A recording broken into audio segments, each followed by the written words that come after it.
Film की शुरुआत में हमें एक आदमी दिखाया गया है जिसे एक राक्षस ने पकड़ लिया है। उसके गले में जंजीर है और वह कीचड़ में कुछ ढूंढ रहा था। उसे देखकर साफ लग रहा था कि वह जिस चीज की तलाश कर रहा है वह उसकी जान बचा सकती है। बाद में अगले ही पल एक जोरदार आवाज आती है। आवाज सुनते ही आदमी तड़प तड़प कर मर जाता है। बाद में राक्षस उसे खींचकर अपने साथ ले जाता है। बाद में हमें एक लड़की कैथी दिखाई गई जो एक छोटे शहर में रहती थी और एक अधिकारी थी। वह जेल में एक आदमी के पास जाती है और उसे गलत काम करने से रोकती है जो वह दूसरे लड़के के साथ कर रहा था। कैथी उसे ऐसा करने से रोकती है लेकिन लड़का या तो उस पर हमला कर देता है। लड़के से कैथी उसे मना कर रही थी उसके साथ फिर से जुड़कर बुरे कर्म न करना। इसी बीच लड़का कैथी मना कर रहा था, तभी कैथी का पति भी आ जाता है। वह कैथी जैसा अधिकारी था वह उस आदमी को अपने साथ ले जाता है। बाद में हमें कैथी के जीवन के बारे में बताया गया और वह अपने पति से अलग रहती है। कैथी का एक छोटा बेटा था जो अक्सर उसके साथ रहता था, पर वह अपने काम के कारण व्यस्त रहती थी, इसलिए वह उसे अपने पति के साथ भेजती है। कैथी का पति अपनी दूसरी पत्नी के साथ रहता है जो गर्भवती थी। वह अच्छी थी और कैथी के बेटे को अपना बच्चा मानती है। अब कैथी अपने कार्यालय जाती है और उसका सिर उस पर पट्टी बांध रहा था क्योंकि लड़के के वार से उसे चोट आई है। इस बीच एक अधिकारी लड़की आती है और उनसे कहती है मैरी नाम की एक लड़की को 20 साल बाद रिहा किया गया है। वह कस्बे में ब्लडी मैरी के रूप में जानी जाती थी। कैथी उसके बारे में सभी जांच कार्यों के लिए जिम्मेदार थी। कैथी के बॉस कहते हैं नहीं, कैथी ऐसा नहीं कर सकती। कैथी उससे फाइल लेती है और कहती है मुझे यह फाइल दे दो, मैं निश्चित रूप से यह काम करूंगी। और कैथी के बॉस ने उसे उसकी कहानी के बारे में बताया। उसका पति उसे आग में जलाने ही वाला था, तभी उसने अपने पति की ईंट से वार कर हत्या कर दी, इसलिए उन्हें 20 साल की कैद की सजा सुनाई गई। इसका मतलब है कि कैथी का बॉस कहना चाहता था कि मैरी एक बुरी औरत नहीं है। मुखिया उसे बताता है कि उसका एक दोस्त था जिसे वह पसंद करती थी। लोगों के मुताबिक वह अजीबोगरीब कपड़े पहनकर घूमता था।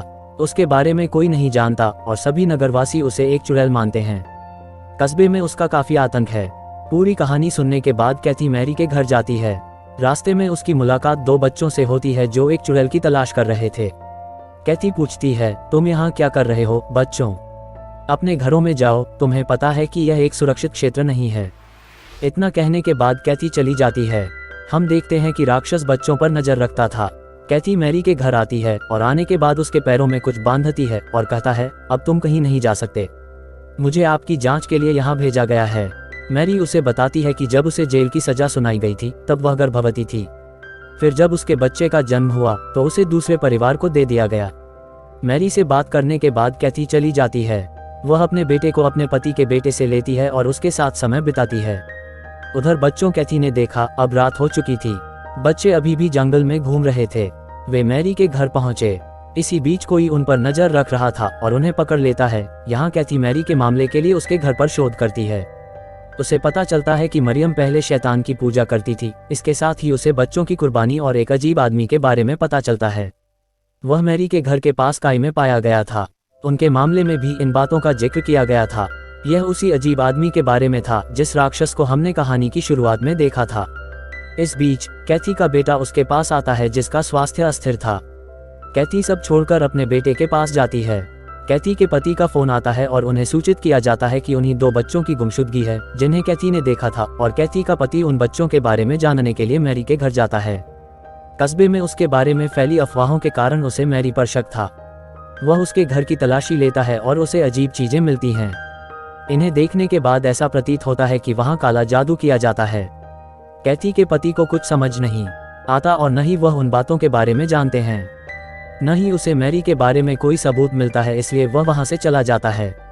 सुबह मैरी समेत पूरी टीम 2 बच्चों की तलाश करती है। मैरी का बॉस उसे बताता है कि ब्लडी मैरी के बारे में कहानियां निराधार नहीं हैं। कैथी कहती है नहीं, ऐसा कुछ नहीं है, क्योंकि वह सोचती है कि मैरी में सुधार हुआ है। बच्चों को खोजते समय कैथी को अपने मोबाइल फोन पर नक्शे दिखाई देते हैं। वह मैरी अपने घर से काफी दूर है, जैसा कि उसने उसे रोका है कि वह अपने घर से दूर नहीं जाएगी। इसलिए कैथी उसका पीछा करती है और अंत में उसके पास आती है। वह उससे कहती है मैरी, मैंने तुम्हें मना किया है कि तुम अपने घर से बाहर नहीं जा सकती। वह कहती है कि यह मेरे पापा का घर है और मैं यहाँ थोड़ा वक्त बिताने आई हूँ। अब कैथी उसे उसके घर छोड़ने जाती है। रास्ते में वो अपने जीवन के बारे में कई सवाल करती है, जैसे शादी और बच्चे, लेकिन कैथी उस पर ज्यादा ध्यान नहीं देती। और चला जाता है और उधर टीम को जंगल में बच्चे नहीं मिलते, लेकिन उन्हें एक आदमी का शव मिला। वह उस शख्स की लाश है जिसे फिल्म की शुरुआत में अजीबोगरीब राक्षस के साथ देखा गया था। वहाँ कैथी के पति को लकड़ी के कुछ सामान मिलते हैं, बिल्कुल वैसा ही जैसा उन्होंने मैरी के घर में देखा था। कैथी अभी भी विश्वास नहीं कर सकती कि यह सब मैरी द्वारा किया जा सकता है। रात में मैरी अपने बच्चे के पास जाती है। दरअसल उसने मैरी से जो कुछ भी कहा वह झूठ था कि उसका बालक उससे ले लिया गया। मरियम का बालक उसके पास रहा। उसके बेटे ने उन 2 बच्चों को पकड़ लिया है जिन्हें कैथी ने जंगल में देखा था। दरअसल मैरी बच्चों पर जादू करने वाली थी, जिसके बारे में सभी जानते हैं कि वह एक डायन है और काला जादू करती है। कैथी ने उनके बारे में रिसर्च भी की है। मैरी बच्चों को मारती है। अगले दिन टीम को बच्चों के शव मिले। उन्हें एक आकार में बिछाया जाता था और लकड़ी के सामान भी उनके पास रख दिए जाते थे।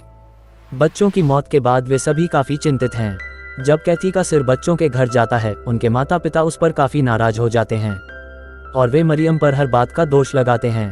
वे कहते हैं कि जब से वह हमारे शहर में आई है सब कुछ नष्ट हो गया है और वह हमारे बच्चों की मौत के लिए जिम्मेदार है। बच्चों के माता पिता सहित सभी नगरवासी मैरी को मारने जाते हैं क्योंकि सबको अपने परिवार को बचाना है।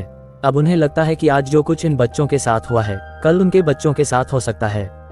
कैथी अपने पति को बुलाती है और हर कोई मैरी के घर के बाहर था समझा बुझाकर वापस भेज देते हैं। कैथी का पति उसे बताता है कि उसे मैरी पर शक है, उसने उन्हें मार डाला है, लेकिन कैथी कहती है नहीं, वह बदल गई है। इन सब के बाद कैथी का पति चला जाता है। बाद में कैथी उसे देखने के लिए मैरी के पास जाती है। जब कैथी उसके पास जाती है तो वह कहती है तुम यहाँ से क्यों नहीं चले जाते, मेरा पीछा करना बंद करो और वहाँ से जाओ। इस बीच कैथी खून से भरी एक बाल्टी देखती है और हम कैथी के पीछे वही अजीब आदमी देखते हैं। वह बेहोशी की हालत में नजर आ रही है। मैरी ने उसे बांधकर अपने पास रख लिया। इन सब में उनका बेटा भी शामिल था। अब तक कैथी ने मैरी के बारे में जो सोचा था कि वह बदल गई है वह झूठ है। मैरी वही थी जो लोग उसके बारे में जानते थे। मैरी कैथी से कहती है हाँ, मैंने बच्चों को मार डाला। मैं यह भी बता सकता हूँ कि कैसे। मैरी जादू टोना और काला जादू करती थी। कैथी के गले में जंजीर डालने के बाद मैरी उसे उसी स्थान पर ले जाती है जहां दलदल था, जिसे हमने फिल्म की शुरुआत में देखा था। उनके साथ उनका बेटा भी था। मरियम उससे कहती है तुम्हें यहाँ एक दूदाफल ढूंढना है, जाग गया तो ध्यान रखना कहीं वह न उठे और वह शोर करता है तुम उसकी आवाज से मर जाओगे। अब कैथी के पास कोई विकल्प नहीं है, इसलिए वह जमीन से मैंड्रैक ढूंढना शुरू कर देती है। दरअसल मैंड्रैक एक ऐसी जड़ है जिसका इस्तेमाल जादू टोना और काले जादू में किया जाता है। यह जड़ हिरण के मुख के समान होती है। यह वास्तव में एक मैला और दलदली क्षेत्र में मौजूद है। इसका प्रयोग काले जादू में अमरता के लिए और किसी भी चीज को ठीक करने के लिए किया जाता है। जब उसे विषैला पौधा मिला तो वह कैथी को अपने घर ले आई और उसे नहला कर तैयार करती है। बाद में वे दूदाफल के साथ काला जादू करते हैं। मैरी इसके साथ जूस बनाती है कि वह पहले पीती है और फिर अपने बेटे को पिलाती है।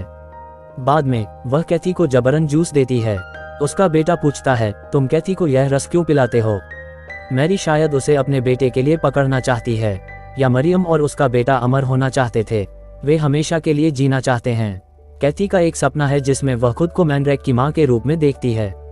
इसके साथ ही उसे अजीबोगरीब आकार का राक्षस दिखाई देता है। कैथी यह देखकर डर जाती है और वह नींद से जाग जाती है। वह देखती है कि उसके पैर की चोट भी ठीक हो गई थी। इसका अर्थ है कि उस रस में कोई जादुई शक्तियां थीं। कैथी पूरे घर में घूम रही थी और उसने मरियम और उसके बेटे को कहीं नहीं देखा। कैथी अपना फोन ढूंढती है और तुरंत कॉल करती है। वह वास्तव में उस आदमी को बुलाती है जिसे हमने फिल्म की शुरुआत में देखा था। कैथी उसे गलत कामों से रोक रही थी। इस बीच मरियम और उसका बेटा आते हैं। वे कैथी को पकड़ लेते हैं और इसी बीच जूस का जार गिर जाता है। मैरी का बेटा बहुत रोता है। मैरी उसे शांत करती है और कैथी को एक कमरे में बंद कर देती है। दूसरी ओर लड़का कैथी के पति के पास जाता है और बताता है कि उसने कैथी का कॉल रिसीव किया। मुझे लगता है कि वह खतरे में है, पर वह उसकी किसी बात पर विश्वास नहीं करता और उस आदमी के घर जाता है जिसे हमने फिल्म की शुरुआत में देखा था। जब कैथी का पति घर में जाता है, वह देखता है वह मैरी के बेटे के खिलाफ कई जादू टोना आइटम, मैंड्रैक और सबूत पाता है। वह समझता है कि मैरी इस सब के पीछे है।